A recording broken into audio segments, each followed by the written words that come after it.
Hello बच्चों, आज जो हम टॉपिक करने जा रहे हैं उसका नाम है सेल ऑर्गेनल्स। आज हम देखेंगे हमारे सेल के अंदर, ह्यूमन सेल या यूकेरियोटिक सेल के अंदर कौन कौन से सेल ऑर्गेनल्स प्रेजेंट होते हैं और उसके बाद में हम माइटोकॉन्ड्रिया की स्टडी करेंगे।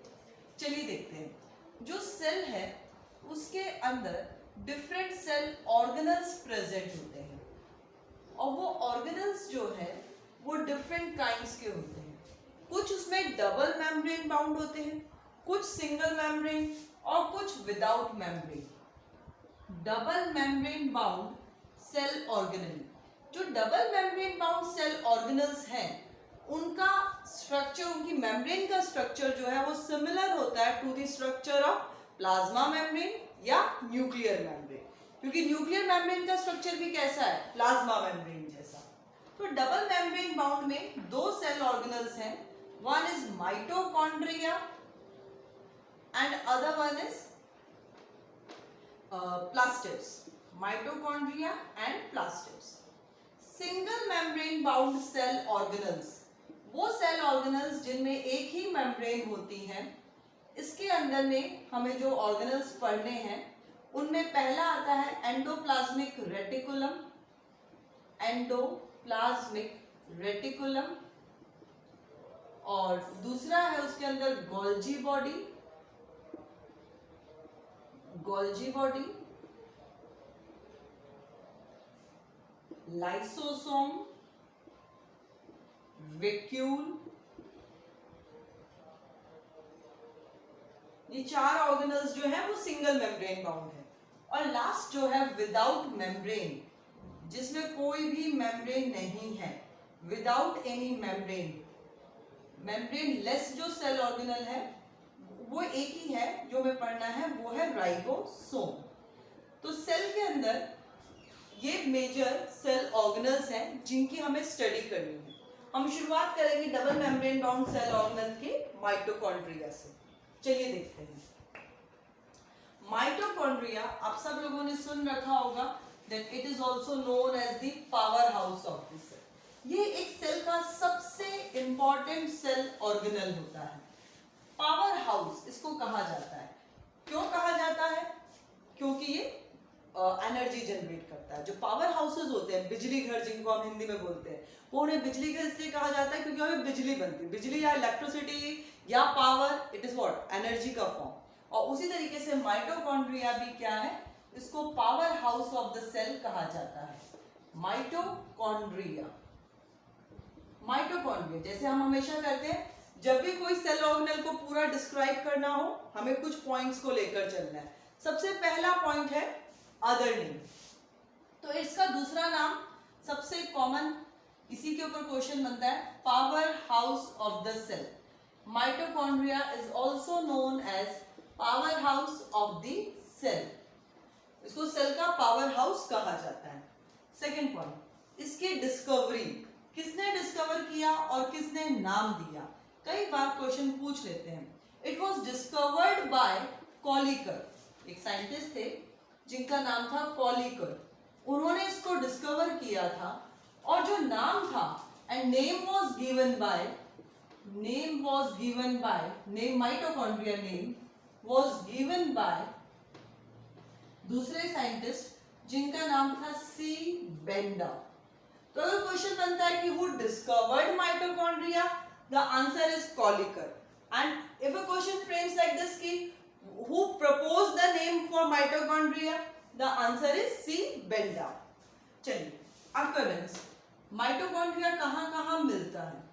माइटोकॉन्ड्रिया हर यूकैरियोटिक सेल में मिलता है, present in all eukaryotic cell. सभी यूकैरियोटिक सेल में माइटोकॉन्ड्रिया प्रेजेंट होता है। अच्छा, जो प्रोकैरियोटिक सेल्स होती हैं उसमें माइटोकॉन्ड्रिया एब्सेंट होता है। पर जैसा हमने डिस्कस किया था, प्रोकैरियोटिक सेल में सारी चीजें इनिशियल होती हैं, एडवांस नहीं होती है ना, प्रिमिटिव काइंड ऑफ होती है। तो उसी तरीके से प्रोकैरियोटिक सेल के अंदर प्रिमिटिव माइटोकॉन्ड्रिया जैसा एक स्ट्रक्चर भी मिलता है जिसे हम कहते हैं मीसोजोम। प्रोकैरियोटिक सेल में the function of mitochondria is performed by a cell organelle called mesosome. Mesosome जो नाम का एक स्ट्रक्चर होता है वो माइटोकॉन्ड्रिया वाला काम मेसोसोम करता है इन प्रोकैरियोटिक सेल्स। नेक्स्ट आते हैं हम उसके स्ट्रक्चर पर। चलिए स्ट्रक्चर देखते हैं माइटोकॉन्ड्रिया का। माइटोकॉन्ड्रिया जो है, जो हमारी मसल सेल्स होती हैं, क्योंकि उनको ज्यादा काम करने के लिए ज्यादा एनर्जी चाहिए, तो maximum number of mitochondria are present in muscle cells. सबसे ज्यादा इनका नंबर कहाँ होता है? मसल सेल के अंदर होता है। अब बात करेंगे माइटोकॉन्ड्रिया के स्ट्रक्चर पर। तो जो माइटोकॉन्ड्रिया का स्ट्रक्चर है, वो उसकी जो शेप होती है वो सॉसेज जैसी होती है, या हम कह सकते हैं स्लीपर जैसी भी, सॉसेज शेप। ठीक है, सॉसेज जैसी Oval shape kind of structure होता है, ऐसा, इस तरीके से। सिंपल साइंस के अंदर में diagram should be neat, clean, well explainable. आप डायग्राम कोई बहुत वो वैसा करके नहीं बनाना, बट हाँ एक्सप्लेनेबल होना चाहिए, ये जरूरी है, नीट एंड क्लीन होना चाहिए। तो ये सॉसेज जैसी शेप होती है। और माइटोकॉन्ड्रिया जैसे हमने बताया, it is double membrane bound structure. तो इसमें दो मेम्ब्रेन होगी, डबल मेम्ब्रेन बाउंड स्ट्रक्चर। जो दो मेम्ब्रेन होती है उनमें से जो आउटर मेम्ब्रेन है वो स्मूथ या रेगुलर होती है। तो जो ये हमने बनाई है, इट इज आउटर मेम्ब्रेन, यह आउटर मेम्ब्रेन है जो कि रेगुलर है। इसके अंदर एक और मेम्ब्रेन होती है जो कि इरेगुलर मेम्ब्रेन होती है। उसमें बहुत सारे फिंगर लाइक प्रोजेक्शंस अंदर की ओर इनफोल्ड्स होते हैं, बहुत सारी इनफोल्ड्स होती हैं। और इस सेकंड मेम्ब्रेन जो होती है, इनर मेम्ब्रेन, इसको हम कहते हैं cristae, and inner membrane is known as cristae. Inner membrane और उसका दूसरा नाम क्या है? क्रिस्टी। इसको हम क्रिस्टी कहते हैं। क्रिस्टी के अंदर इन दोनों के बीच में, क्रिस्टी और आउटर मेम्ब्रेन के बीच में एक फ्लूइड प्रेजेंट रहता है जिसे पेरी माइटोकॉन्ड्रियल फ्लूइड कहते हैं। Peri mitochondrial fluid.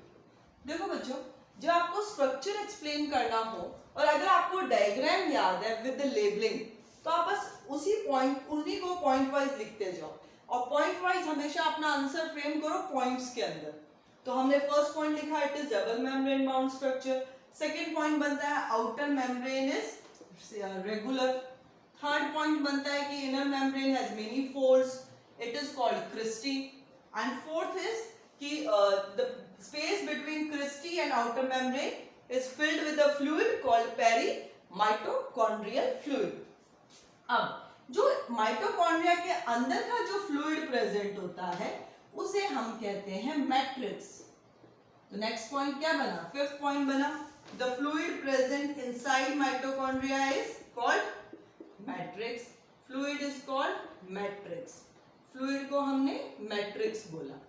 ओके, अब मैट्रिक्स के अंदर एक तो प्रेजेंट रहता है DNA. Mitochondria has its own circular DNA, तो इसका अपना खुद का डीएनए होता है। उसके अलावा matrix also contain a number of ribosomes. Matrix में भी बहुत सारे राइबोसोम्स प्रेजेंट होते हैं, राइबोसोम्स। ठीक है, तो दो पॉइंट्स ये बन गए, matrix contain circular DNA, matrix contains ribosomes, many enzymes and many other proteins also. अब एक और चीज, जो क्रिस्टी है उसके ऊपर, उसके अंदर की तरफ एक पार्टिकल्स प्रेजेंट होते हैं जिन्हें हम कहते हैं F1 पार्टिकल्स। F1 पार्टिकल्स या ऑक्सीसोम्स। F1 पार्टिकल्स या इसका दूसरा नाम है ऑक्सीसोम्स। ये पार्टिकल्स भी प्रेजेंट होते हैं। इनका फंक्शन अभी हम देखेंगे। तो ये हमने देखा कि माइटोकॉन्ड्रिया का स्ट्रक्चर क्या क्या सही होता है। आउटर मेम्ब्रेन रेगुलर होती है, इनर मेम्ब्रेन में बहुत सारे इनफोल्डिंग्स होती हैं जिन्हें हम क्रिस्टी कहते हैं। जो फ्लूइड प्रेजेंट रहता है दोनों मेम्ब्रेन्स के बीच में उसे हम पेरी माइटोकॉन्ड्रियल फ्लूइड बोल रहे हैं, और जो फ्लूइड अंदर प्रेजेंट है उसे हम मैट्रिक्स बोल रहे हैं। ये semi solid kind of structure होता है। Matrix contain circular DNA, ribosomes, mini enzymes, RNA etcetera. Okay, तो ये डीएनए सॉरी ये इसका माइटोकॉन्ड्रिया का बेसिक स्ट्रक्चर हुआ। अब बात करते हैं माइटोकॉन्ड्रिया के फंक्शंस की कि what is the function of mitochondria, उसका फंक्शन क्या होता है। चलिए देखिए, माइटोकॉन्ड्रिया का मेजर फंक्शन होता है प्रोडक्शन ऑफ एनर्जी या generation of energy, generation of energy. Mitochondria जो है एनर्जी प्रोड्यूस करता है, एनर्जी जनरेट करता है। देखो बच्चों कैसे, पहले तो हम बात करते हैं कैसे एनर्जी जनरेट करता है और इसकी एनर्जी किस फॉर्म में रहती है। हमारी सेल है, सेल के अंदर न्यूक्लियस है, ये पूरा फ्लूइड साइटोप्लाज्म है, ये माइटोकॉन्ड्रिया है। ओके, जब हमारी सेल के अंदर ग्लूकोज और ऑक्सीजन दोनों प्रेजेंट होते हैं और माइटोकॉन्ड्रिया के अंदर जाते हैं, ग्लूकोज कहां से आया, during the process of digestion से ग्लूकोज बना, ऑक्सीजन जो है वो ब्रीदिंग से आया, और इन दोनों को ऑक्सीडाइज होना, ग्लूकोज का क्या होना, ऑक्सीडाइज होना या ग्लूकोज का ब्रेकडाउन होना in the presence of oxygen, इसको हम क्या कह रहे हैं, रेस्पिरेशन प्रोसेस।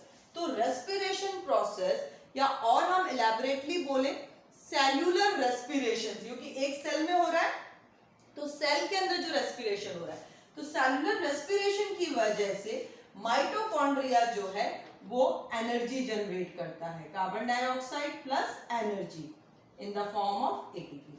तो एनर्जी कब जनरेट, कैसे जनरेट हुई, एनर्जी जनरेट हुई during the process of oxidation of glucose. Glucose के ऑक्सीडेशन से माइटोकॉन्ड्रिया ने एनर्जी जनरेट करी, और energy generation of energy by the oxidation of glucose, by the oxidation of glucose, by the oxidation of glucose takes place in mitochondria, takes place in mitochondria. That is why it is also known as what, and powerhouse of the cell। इसीलिए mitochondria को cell का power house भी कहा जाता है।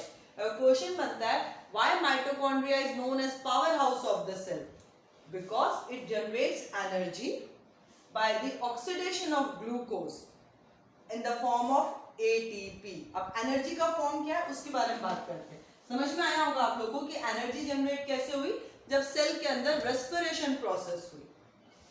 अब जो energy generate होती है वो किस फॉर्म में रहती है बॉडी के अंदर, energy is in the form of ATP, adenosine triphosphate. Adenosine, ATP का फुल फॉर्म आपको याद रहना चाहिए, एडिनोसिन ट्राइफॉस्फेट। एडिनोसिन एक शुगर का होती है और फॉस्फेट के 3 ग्रुप्स उसमें अटैच्ड होते हैं। इसका अगर हम स्ट्रक्चर देखना चाहें तो ये शुगर है adenosine, this is adenosine sugar, और इससे ये फॉस्फोरस के 3 मॉलिक्यूल जो है वो अटैच होते हैं।